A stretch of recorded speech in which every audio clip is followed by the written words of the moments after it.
Hey, what is up, everybody? This is Stevie Breach coming to you here today, and more to say about the Wall Street Journal article. And I think everybody has seen Vince McMahon making his return to WWE, although it is not on television.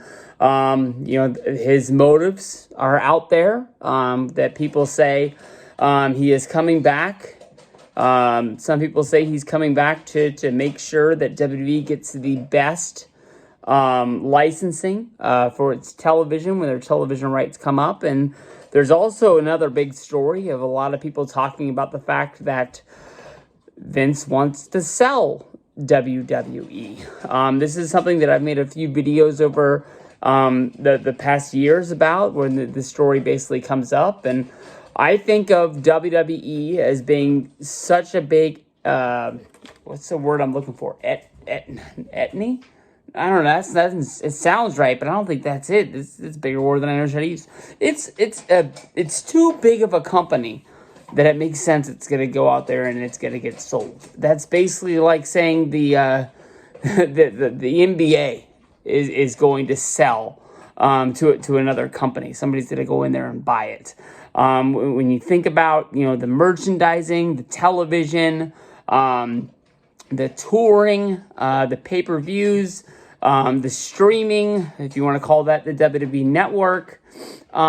It just seems like it's so big that what company would be out there to buy it? The ones that people really think about would be Fox, because they already have the SmackDown rights. Then another big one would be the Comcast brand, or NBC, as I like to call them, because of the fact that they're on the Peacock network. They already pretty much bought the rights to the WWE network. They bought the rights to the pay-per-views. They have with USA Network, they have the Monday Night Raw, which I think is the biggest deal that they have out there on the table. I don't think the SmackDown deal is bigger than the Raw deal. Raw coming up with 30 years of television. They've been doing it. 30 years hasn't been great, but it is the A show for that company. And, they keep pumping them out week after week. This year on Christmas, they kind of punted it with that Best Of show. It's really one of the only few ones I can think of, besides for when they were running shorter shows during the pandemic or during that snowstorm a few years ago after the Royal Rumble. Maybe the company that bought UFC, maybe they would want to buy it, seeing... Well, then again, you got to be thinking, like, the guys who bought UFC are probably kicking themselves, thinking that they might have paid too much for that company. How it seems like it's a lot like if you know baseball, Derek Jeter talked in a group of investors to buy the Florida Marlins, way overpaying for what they should have bought.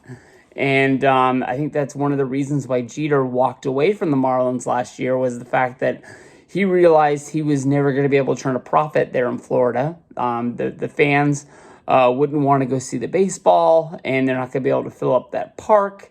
And they just paid way too much. To me, I think, honestly, when it comes down to it, whether Vince sells or not, Vince is going to get a huge chunk of money. But I do believe that almost anybody who buys it is going to make sure that they get to keep Stephanie and Triple H in charge of what's going on, and pretty much just have a different owner, but have those people running the company for them, because it's not like somebody like Tony Khan is going to want to step in, buy the company, and run their own wrestling company. They're going to be wanting to put people in charge.